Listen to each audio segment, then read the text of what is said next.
Alors, bonjour à tous et bienvenue pour cette interview inédite pour notre coup de projecteur de ce mois-ci. Et je suis très heureuse de pouvoir partager ce moment avec Dominique Detroyer. Hello Dominique. Salut Sandrine, bonjour. Alors Dominique nous a vraiment impressionnés ce mois-ci parce qu'il vient de réaliser un projet ou un rêve complètement fou et j'avais vraiment envie qu'il puisse vous expliquer voilà, ce qui s'est passé pour lui déjà dans sa tête et puis même dans son corps. Qu'est-ce que ça lui a fait vivre? Alors déjà, pour vous présenter un petit peu Dominique, et puis tu compléteras évidemment, Mhm. Dominique vient du milieu de la banque il y a très très longtemps, hein, c'était ton ancienne vie, tu as travaillé dans la finance, et puis tu es devenu formateur, coach, tu t'es développé aussi beaucoup au niveau des entreprises, à apporter beaucoup d'éléments sur la gestion des émotions, la gestion du stress, et tu as aussi, dans ton à côté personnel, une passion pour la plongée et l'apnée. Exactement. Et donc, tu me trompes tu me dis si je me trompe, tu te présentes aujourd'hui comme un apnée coach. Mhm. Et effectivement, tu aides les personnes aussi à retrouver le calme à l'intérieur grâce à toutes ces techniques de pranayama, de respiration. Exactement. Donc, c'est mettre effectivement des pratiques de plongeur en apnée à disposition de gens qui ne sont pas obligés de se mettre la tête dans l'eau, mais qui néanmoins ont parfois le sentiment dans leur vie de se sentir complètement noyés. Voilà, c'est tellement bien dit. Mhm. Et voilà, donc on a rencontré Dominique il y a plusieurs années, hein, puisque tu avais participé à une des premières expériences de notre séminaire J'entreprends ma vie. Et puis, Oui. voilà, tu as suivi plusieurs programmes d'accompagnement avec nous. Aujourd'hui, tu fais partie de notre mastermind Impact et on a beaucoup de plaisir à travailler ensemble. Et puis, ben, pendant l'année 2021, tu es venu vers nous, vers le cercle, en disant: « Et les amis, ça y est, j'ai décidé de réaliser un grand rêve et Ouais. surtout de réaliser un projet qui est Mhm. de faire une transat. » Exactement. Alors, une transatlantique, regardez, ça ressemble à ça. Vous avez pendant 24 jours les pieds au bord de l'eau, puisqu'il s'agit effectivement de traverser l'océan Atlantique à la voile. Et ça, c'était le projet que j'avais dans ma tête. Waouh! Alors en fait, déjà, c'était très impressionnant parce que tout le monde ne fait pas ce genre de choses, hein. C'est quand même assez rare. Qu'est-ce qui t'a pris? Pourquoi tu as fait Mm. ça? Ouais. Bah, écoute, je pense qu'à un moment donné, on est tous confrontés à ça. C'est qu'il y a quelque chose, une petite voix en nous qui nous dit, ça, c'est un truc que tu pourrais faire, ça, c'est un truc que tu devrais faire. Appelons-le l'intuition. Et en fait, cette intuition m'est venue quelque part par l'admiration de marins qui sont ceux du Vendée Globe, qui sont des grands performeurs, des athlètes de la voile. Et lors du dernier Vendée Globe, j'ai été vraiment attiré par cette pratique. Et je me suis dit, je voudrais aussi, à ma dimension, pouvoir vivre ce que ces gens vivent en termes d'expérience aquatique et surtout d'isolement. Donc, si tu veux, hein, le truc, c'est de se retrouver dans un environnement qui n'a rien de terrestre, pendant lequel tu n'as de contact avec personne, si ce n'est la mer et les étoiles et le soleil en cours de journée. Et ça, c'est quelque chose qui m'avait vraiment attiré, raison pour laquelle je me suis donc mis en route pour chercher la manière de réaliser ce projet. Hmm. Et effectivement, voilà, ce sont des conditions assez inédites. En quoi c'était important pour toi de te retrouver dans ce cadre et dans ce contexte-là? Ouais. Alors, c'est vrai qu'il y a toujours, dans une décision qu'on prend, il y a toujours la partie visible de la raison pour laquelle on le fait, et puis parfois il y a une raison invisible. Et en fait, je me suis rendu compte au fur et à mesure que la date avançait, qu'il y avait quelque chose d'autre que juste cet attrait, cette fascination pour cette compétition. C'était aussi quelque part une recherche d'aller un petit peu plus vers moi. Je me suis rendu compte, et tu vas comprendre ça de suite avec une petite anecdote que je vais te raconter. Je me suis rendu compte que je passais beaucoup de temps, parce que je peux le mettre au passé, ça, je peux maintenant le mettre au passé, je passais beaucoup de temps à me préoccuper de ce que pensaient ou de ce que faisaient les autres, plutôt que de se préoccuper de moi. Alors, Hmm. je vais t'expliquer le déclencheur de ça. Le déclencheur, ça a été notre skipper qui, la veille du départ, nous a réunis sur le pont. Nous étions un équipage de 5 personnes. Et il nous a annoncé que un des équipiers qu'il avait trouvé, engagé, invité à venir, n'allait pas faire la traversée avec nous. Ça a été évidemment la veille du départ un grand étonnement et on s'est dit ah, mon Dieu. Et quelque part, lorsqu'il a annoncé ça, je me suis complètement senti à l'aise, c'est-à-dire que je me suis complètement senti en confiance vis-à-vis de cette personne qui avait pris cette décision. Et cette décision, il la prenait en fait contre toute attente parce que l'équipier dont il allait se séparer était quelqu'un qu'il connaissait, avec lequel il avait fait de la voile, et en plus qui était expérimenté, donc quelque part un pion nécessaire pour cette transatlantique. Et là, à ce moment-là, je me suis dit, pour prendre une décision comme ça, il faut vraiment tenir compte de ce qui est important pour soi et pas uniquement de ce qui est important pour l'autre. Parce que sinon, il n'aurait pas pris cette décision. Il aurait décidé, bon, puisqu'il avait tellement envie de faire cette transatlantique, je vais m'adapter, je vais le prendre quand même, etc. Et ce n'est pas ça du tout qu'il a fait. Il a été suffisamment responsable. Et ça m'a, au moment même, ça m'a vraiment fait tilter à l'intérieur de moi par rapport à ce que j'avais vécu quelques jours auparavant, qui était en fait presque à l'opposé. Et donc, c'est la conjonction de ces deux choses-là qui ont fait que j'ai eu un magnifique apprentissage par rapport à moi-même.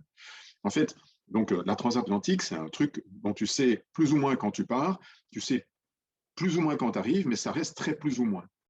Ce qui fait évidemment l'aventure. Bon.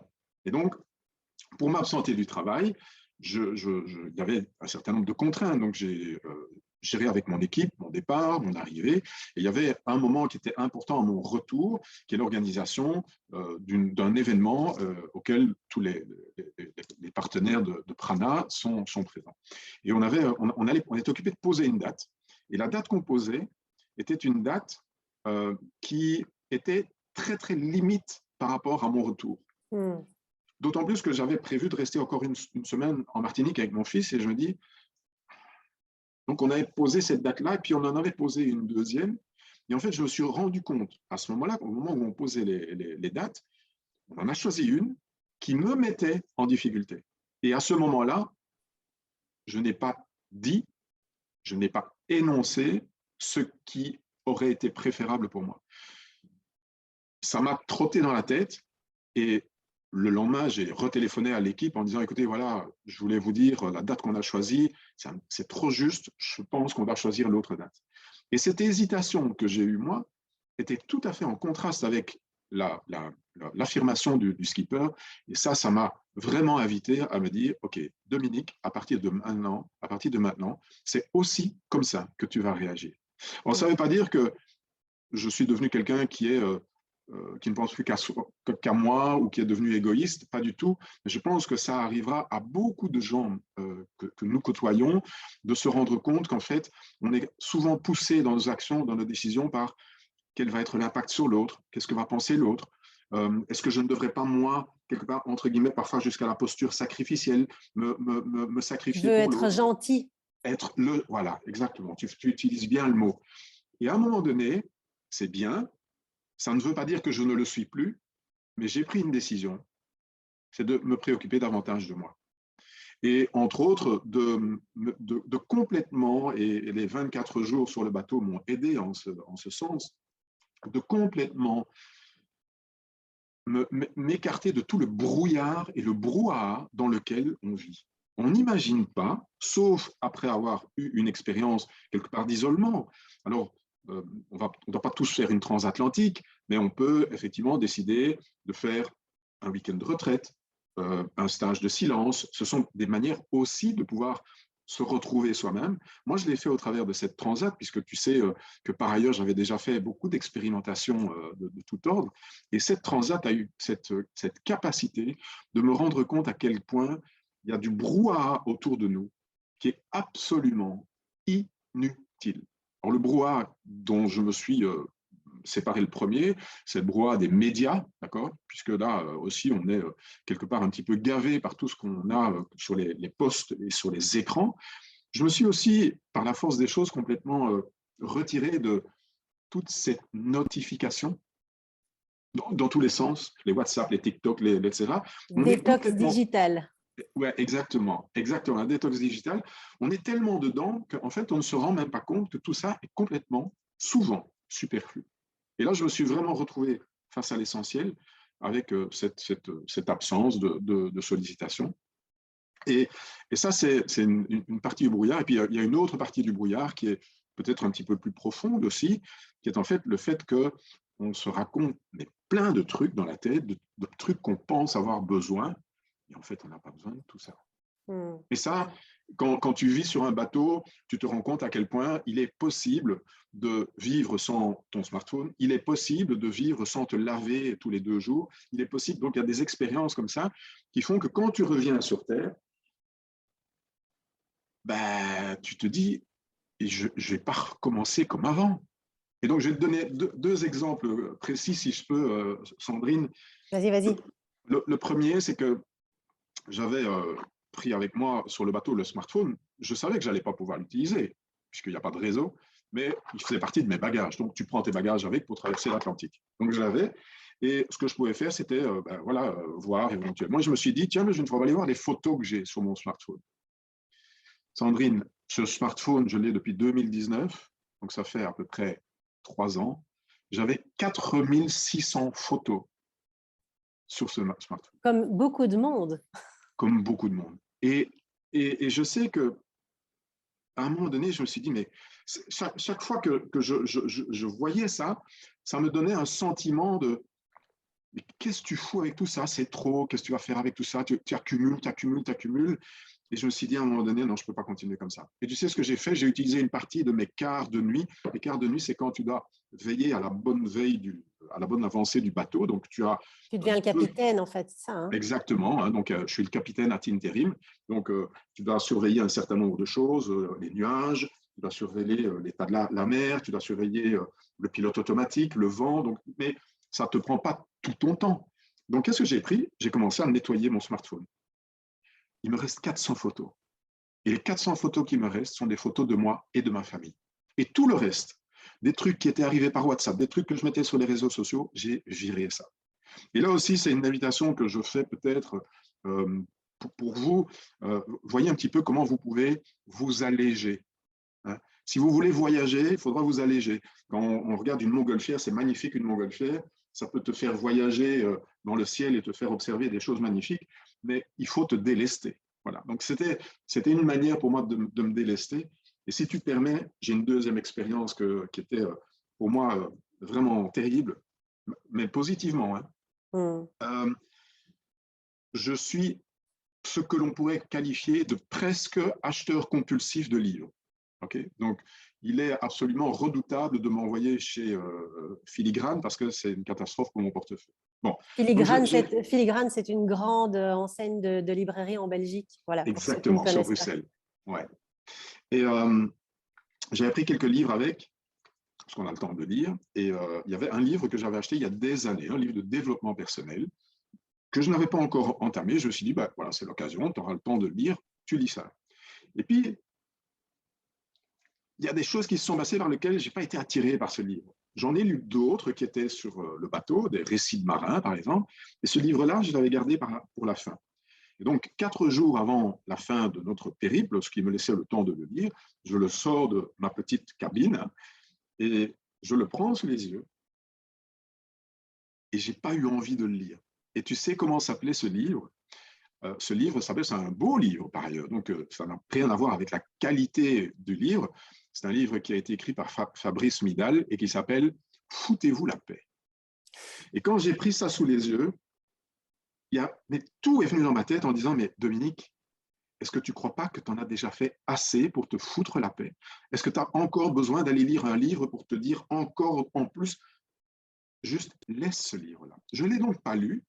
Et le plus beau de l'histoire, c'est qu'une fois arrivé en Martinique, je me suis retrouvé quelques jours là-bas dans un Airbnb et je l'ai laissé en Martinique. Je l'ai offert à mon logeur avec un petit mot. Et comme ça, j'ai vraiment, quelque part, symboliquement, créé aussi pour moi un renouveau, un nouveau chapitre en disant, je vais arrêter de me préoccuper avec des choses qui, un, sont superflues, et deux, il y a déjà tellement de choses en moi que ce n'est pas la peine d'en rajouter. Voilà. Donc, c'est un petit peu cette expérience qui me fait dire que effectivement, il y a eu pas mal de changements qui se sont déroulés pendant ce moment-là. Waouh! Écoute, merci pour le partage de tous ces enseignements, de ce projet qui effectivement te tenait à cœur, hein. On a compris vraiment le pourquoi tu t'es lancé dans cette aventure. Et d'ailleurs, ben voilà, tu es un pédagogue, donc tu nous amènes des enseignements, des conseils, donc merci pour ça. Et je voudrais qu'on puisse revenir un petit peu en arrière parce que Mhm. voilà, tu es ton propre chef, décideur, tu décides de partir et tu es aussi un mari, un Mhm. père et un grand-père. Alors, comment Mhm. ça se passe quand… et puis voilà, tu as aussi des amis, des collègues, hein, on a parlé de ton travail. Comment ça se passe quand on veut réaliser un projet? On se dit, je vais me lancer. Comment est-ce qu'on fait pour arriver à quelque part convaincre ou vendre notre projet aux autres sans rester à quai, sans qu'ils t'empêchent de partir? Parce que beaucoup de personnes ont envie de se réaliser, de se réinventer, et ils se sentent freinés parfois par les autres. Comment tu t'y es pris, toi? Mhm. Mhm. Oui, merci pour la question. Alors, quelque part, j'ai un historique par rapport à ça. Et l'historique est le suivant, c'est que si tu devais, à un moment donné, comme on dit en anglais, out of the blue, c'est-à-dire sans effet d'annonce, annoncer à ton entourage, par exemple, que tu décides de quitter ta boîte où tu as un super poste et d'aller élever des chèvres dans le Larzac, ça va faire un choc. D'accord. Et qui dit un choc, dit un réflexe de repli, dit une peur, dit donc effectivement probablement des mécanismes de il ne faut pas faire ça, etc. Donc, par rapport à ça, j'ai envie de dire la stratégie, mais ça n'a pas été une stratégie dans mon chef, c'est que quelque part, progressivement, j'en suis venu à avancer des petits pions. Des petits pions. Alors, je ne vais pas parler Hmm. de chèvres dans le Larzac, je vais parler de mettre Stratégique, quoi. Ouais, c'est une stratégie, mais non voulue. Donc, c'est-à-dire qu'à un moment donné, tu t'écoutes toi-même et tu te dis, ah, j'ai envie de faire ça. Et par exemple, dans ce trajet de la recherche de la solitude, parce qu'il y a ça dans l'expérience de la transatlantique. La recherche de la solitude. Je veux dire, on passe de longs moments sans se parler, on est en dialogue avec soi-même. Donc, dans cette recherche de la solitude, il y a des années, j'avais annoncé à mon épouse que je partais pour un stage de, de silence de 3 jours en forêt noire, d'accord, avec un gourou indien. Et ben voilà, c'était 3 jours. Voilà. Et puis après, quelques années plus tard, je lui ai annoncé que j'allais faire une pratique méditative de type bouddhiste, qu'on appelle un vipassana, et qui est une pratique de silence de 10 jours, Hmm. aussi complètement isolé du monde. Et donc, toutes ces petites choses ont fait en sorte que lorsque je suis venu avec cette idée de la transat, ça n'a pas été un choc, ça a été évidemment il y a des inquiétudes naturelles qui sont liées à des peurs primales de la mort, des choses comme ça, mais qui ne sont pas en fait réellement d'application, parce que la transatlantique, c'est une vraie aventure, mais on va dire, c'est sans doute même, je ne sais pas, il n'y a pas des morts tous les jours avec des transatlantiques, mais voilà, ça c'était, j'ai envie de dire, par rapport à des personnes qui voudraient s'engager dans un chemin de changement, de dire comment est-ce que, par rapport à mon environnement, je peux annoncer des choses. Alors, ça peut être sur Les une période, préparer, quoi. Tu ouais, prépares le terrain. ça peut être sur une période longue, ça peut être aussi sur une période plus courte, tu vois. Et je pense qu'à ce moment-là, il faut entrer avec les autres dans un dialogue, il faut lancer des ballons, comme on dit, donc tester, et voilà. En fait, c'est très intéressant parce que autant toi, tu sors de ta zone de confort, en fait, tu aides ton entourage à sortir quelque part aussi de leur zone de confort en t'accompagnant dans ton projet. Donc, je trouve que c'est une Oui, démarche qui est très respectueuse. oui, oui, c'est vrai, c'est vrai. Et puis voilà, et les choses ont été accueillies de manière très, très différente. Je pense que mon épouse elle a sûrement de l'admiration pour ce que j'ai fait, mais pas du tout l'envie de me reproduire ça pour elle, hein. Mm. Et puis à l'inverse, mes enfants, qui sont maintenant grands, qui ont autour de la trentaine, ils sont aussi dans un cheminement en disant, waouh, c'était un exemple pour quelque chose. Alors, je n'ai pas dit qu'ils doivent aller faire une transat, mais voilà, ça aussi, ça fait partie de ce que chacun d'entre nous peut faire et peut avoir en termes d'influence sur les autres. C'est simplement en étant ce qu'il est, en suivant à un certain moment son intuition et quelque part par porosité, j'ai envie de dire, ça va aller sur les autres, quoi. Waouh. Ah, c'est très, très beau comme, voilà, comme vision des choses et de comment inspirer aussi sans imposer que les autres fassent la même chose. Ouais, ouais, Merci. avec plaisir. Et donc, tu nous as partagé déjà voilà, quelques éléments de avec quoi tu reviens sur la Terre, Ouais. quelques enseignements que tu as reçus par cette fabuleuse expérience. Aujourd'hui, qu'est-ce que ça a comme impact sur toi? Est-ce qu'il y a un Dominique avant, un Dominique après? Est-ce qu'il y a vraiment Mm. des décisions que tu as prises depuis que tu es rentré?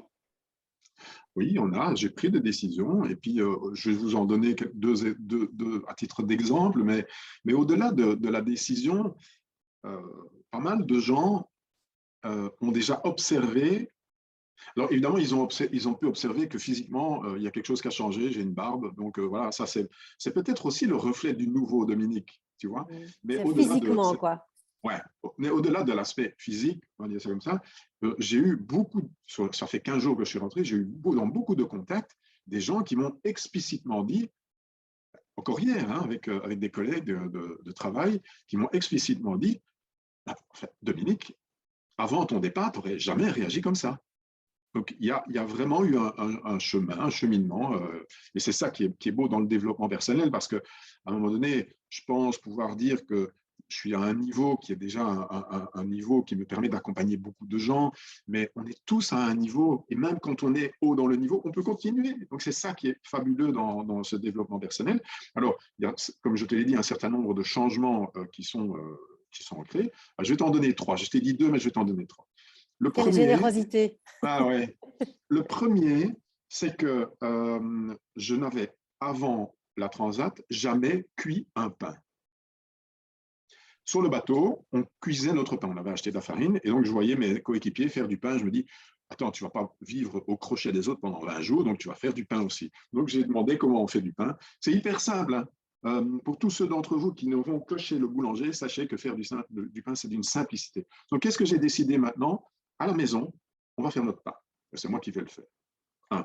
Deuxième chose, je me suis rendu compte aussi que j'ai apprécié le fait de préparer ma nourriture sur le bateau.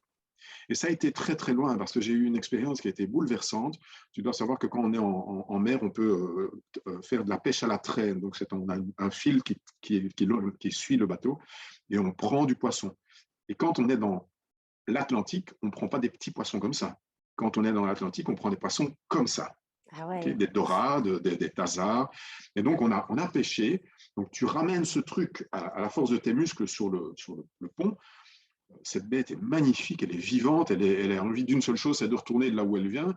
Et néanmoins, tu décides de faire de ce poisson ta nourriture. C'est un moment où tu dois prendre une décision. Et je l'ai fait, donc j'ai ôté la vie à un poisson. Et ça a été vraiment bouleversant parce que voir un poisson dans une étale chez un poissonnier, on n'est pas en lien avec la nature. Ici, j'ai été en lien avec la nature. Ça m'a fait tout drôle. Je l'ai fait.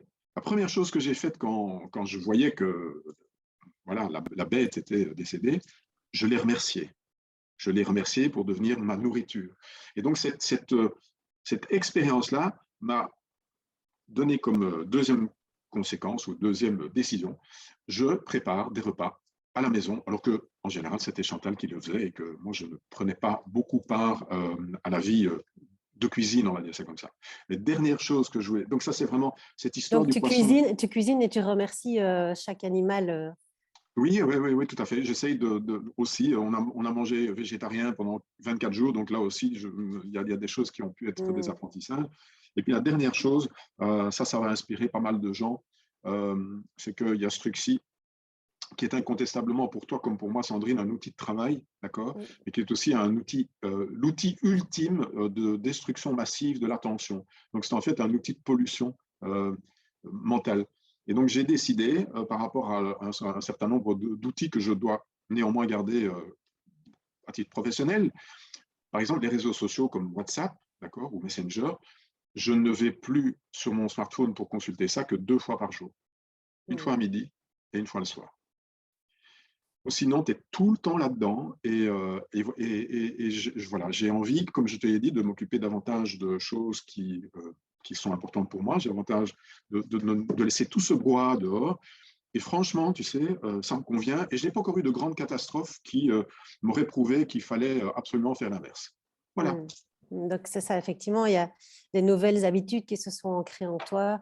Et puis, on s'est vu hein, il y a quelques jours et avec Nicolas, on a été vraiment impressionnés voilà, par ce que tu dégages et comme s'il y avait eu effectivement une vraie transformation.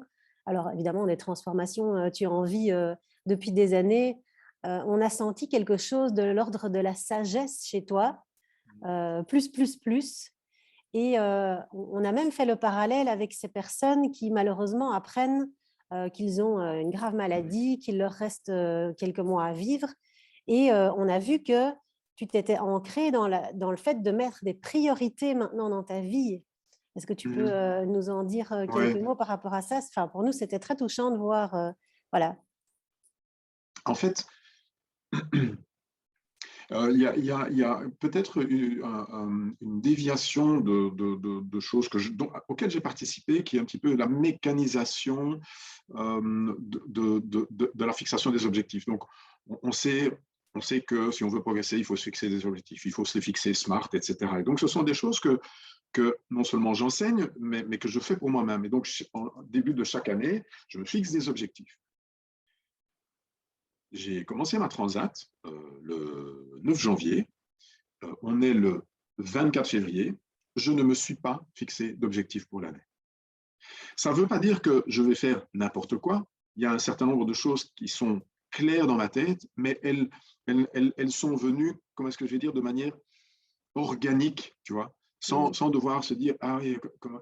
Et donc, ces priorités sont entre autres des priorités qui effectivement me ramènent à l'essentiel. Ce sont des priorités qui sont liées à mes petits-enfants, pour lesquels je veux consacrer encore plus de temps, qui sont liées à aussi mes affaires professionnelles, mais en essayant d'aller à l'essentiel, en disant, on ne peut pas tout faire. Donc, s'il y a vraiment un truc, non seulement qui est ce dans quoi tu es le meilleur et ce dans quoi tu peux aider le plus de monde ou le plus les gens, c'est ça que tu dois faire. Mettre du focus, quoi. Ouais, c'est du focus. Ouais, c'est ça. Et ça, c'est quelque chose qui est un travail, je me rends compte de ça parce que je suis revenu de la Transat. Ça a été super dur de revenir sur Terre, d'accord, de me remettre dans un train-train. Et puis, je vois à quel point l'environnement, les habitudes sont là comme pour te happer à nouveau. Donc, je dois être très, très vigilant. Là, maintenant, dans les jours et les semaines qui viennent, je dois être très vigilant pour ne pas retomber comme avant. Et ça, c'est voilà, c'est aussi le propre de chaque changement. Waouh, merci. Bah, écoute, on aura envie de t'écouter des heures. On a hâte d'écouter ta prochaine conférence où tu vas nous livrer vraiment tout ce qui s'est passé sur le bateau. Là, on a eu la chance d'avoir quelques pépites. Donc, merci beaucoup. Avec plaisir. Puis, tu as aussi commencé ou presque terminé d'écrire un livre, hein, tu nous as dit. Donc, Oui. ça a donné lieu à un projet d'écriture magnifique. Ouais. Et tu nous en diras plus prochainement. Alors, pour terminer, Dominique, est-ce que tu pourrais partager voilà, aux personnes qui nous écoutent et qui regardent cette vidéo peut-être un conseil ou oui, peut-être le conseil du sage, du grand-père sur comment est-ce qu'on fait pour passer à l'action quand on a un projet qui nous tient à cœur ou c'est une expérience de vie qu'on veut vivre et qu'on se sent encore retenu en arrière. Qu'est-ce que tu pourrais partager là-dessus? Oui, volontiers.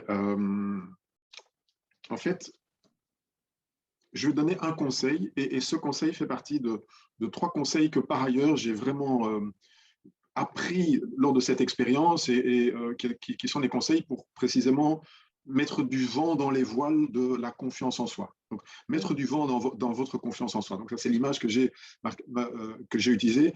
Et volontiers, je partagerai cette vidéo avec la communauté si tu veux rajouter le lien quand ce sera OK.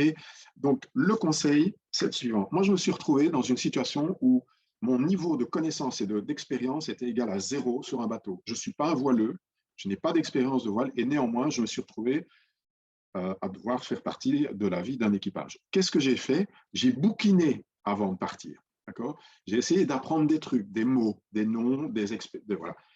Et je me suis rendu compte Donc, sur tu le t'es bateau, préparé et tu as appris des nouvelles choses. j'ai appris des nouvelles choses. Et quand je me suis retrouvé sur le bateau, je me suis rendu compte qu'en fait, ces connaissances nouvelles ne me servaient à rien.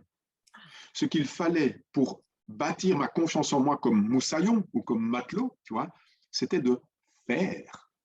Faire des choses. Faire, faire, refaire. Peut-être parfois défaire. Et donc ça, c'est le slogan que je voudrais vous donner. Si vous avez un projet et que vous hésitez, que vous manquez de confiance en vous, ce qui est tout à fait normal, vous allez essayer de vous préparer, mais blinder trucs avec prendre des conseils, etc. OK, mais à un moment donné, ça ne sert à rien. Il faut faire, faire, refaire et parfois défaire. Voilà. Donc ça, c'est le conseil que je voulais donner. Waouh, magnifique. Et effectivement, c'est ce que moi j'aime appeler les expériences correctives émotionnelles. C'est Mmh. aussi de se rendre compte qu'on a peur évidemment de l'inconnu et de projets qu'on n'a jamais faits. Hein. Notre cerveau se met en alerte dès qu'il est confronté à l'inconnu. Et le fait de pouvoir, comme tu dis, faire, expérimenter, tester, réaliser, ça nous permet de vivre la situation en se disant en fait c'est gérable. Et donc c'est une expérience qui corrige nos peurs, nos croyances Ouais, et tout ça, et qui nous fait vivre des émotions. Et ouais. du coup, c'est ça qui nous donne envie de continuer, de ressortir un petit peu de notre zone de confort et de vivre plein de belles choses. Et la preuve, c'est que quand j'ai fait la transat, je me suis dit, mais en fait, c'est fait. J'ai vraiment minimisé l'aventure alors qu'elle est exceptionnelle. Mais c'est parce que à l'intérieur de toi, comme tu l'as dit, grâce à ces expériences, ben, tu t'es tracé une route pour l'expérience suivante. Donc, ouais. Waouh, bah écoute Dominique, je suis très touchée de cet échange et je voulais vraiment qu'on puisse mettre un coup de projecteur sur toi, vraiment la lumière voilà, pour qui Merci. tu es, pour l'entrepreneur que tu es et le rêveur que tu es. Et merci de nous avoir partagé tout ça, c'est plein de pépites, plein de sagesse. Donc Un grand voilà, merci à toi. j'espère que vous qui regardez cette vidéo, vous allez en retirer des belles choses. Vous pouvez partager cette vidéo aussi aux personnes qui en ont besoin. Et puis, ben, toi, tu vas pouvoir aussi partager cette vidéo avec ta communauté. Et on va mettre en dessous les liens voilà, pour pouvoir te Ouais. retrouver, te suivre, voir tout ce que toi, tu proposes. Alors, encore un énorme merci, cher Dominique. Merci pour ton invitation, Sandrine. Ça m'a fait plaisir de pouvoir revivre aussi quelques instants avec toi cette belle expérience. Regardez-moi comme c'est beau, la couleur, le bleu. Ben voilà, on en a reparlé. Merci à toi.